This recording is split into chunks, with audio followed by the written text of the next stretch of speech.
beaucoup. Parlons de cette situation sécuritaire dans la région de Tillabéri particulièrement qui se dégrade du jour au lendemain. Cette situation donc qui était au centre d'une déclaration ce samedi 29 avril 2023. La déclaration rendue publique par le comité Union Tillabéri, c'était ce matin à la maison des jeunes à Diadosekou de Niamey.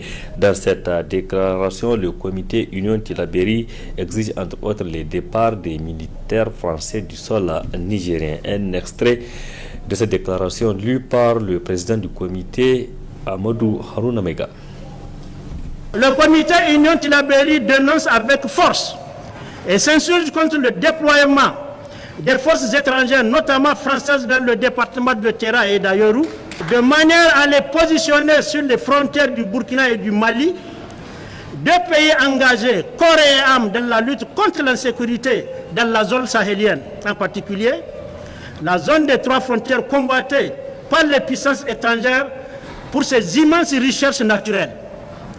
Ce déploiement est fait dans la perspective de lancement d'attaques contre les deux frères et amis, car selon les informations qui circulent, la présence des mercenaires tchadiens a été remarquée aux côtés des forces françaises et sont positionnés dans leur zone de prédilection qui est les trois frontières. Pour le comité Union Tillabéri, le gouvernement doit plutôt privilégier la coopération et la mutualisation des efforts avec les pays voisins qui font eux-mêmes face aux mêmes ennemis. Le comité demeure convaincu que le problème ne trouvera sa solution à travers une parfaite synergie d'action des trois pays, car ils ont tous les mêmes ennemis.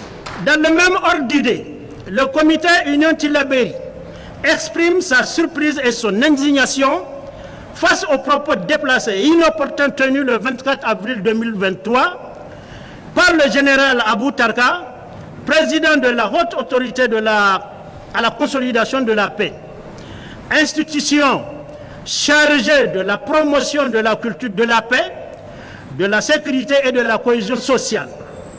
On a plutôt entendu un pyromane, un instigateur d'un climat de suspicion et de tension avec le Niger et les pays frères du Mali et du Burkina Faso, auquel notre pays est lié par les liens historiques et culturels très anciens et qui sont le socle d'une solide fraternité entre les peuples de ces trois pays frères. Donc aucun Nigérien ne peut cautionner de telles inepties. En rappel, le même général avait tenu des propos tout aussi incendiaires à la suite d'une attaque dans le village de Zaroum Dey, dans le département de Wallam en 2021. Attaque qui s'est soldée par la mort d'une centaine de personnes, pour dire que ce général est un récidiviste et il doit tirer toutes les conséquences de son comportement. Aussi, nous demandons au président de la République, garant de l'unité nationale, de prendre ses responsabilités au regard des différents actes posés par ce monsieur, ce pyromane partisan de la partition de notre pays au profit de l'Azawad dont il s'est réclamé publiquement. Mesdames et messieurs, l'heure est grave car une grande partie de notre pays est occupée par les forces du mal et les forces étrangères, notamment françaises, dont nous exigeons le départ immédiat de notre territoire.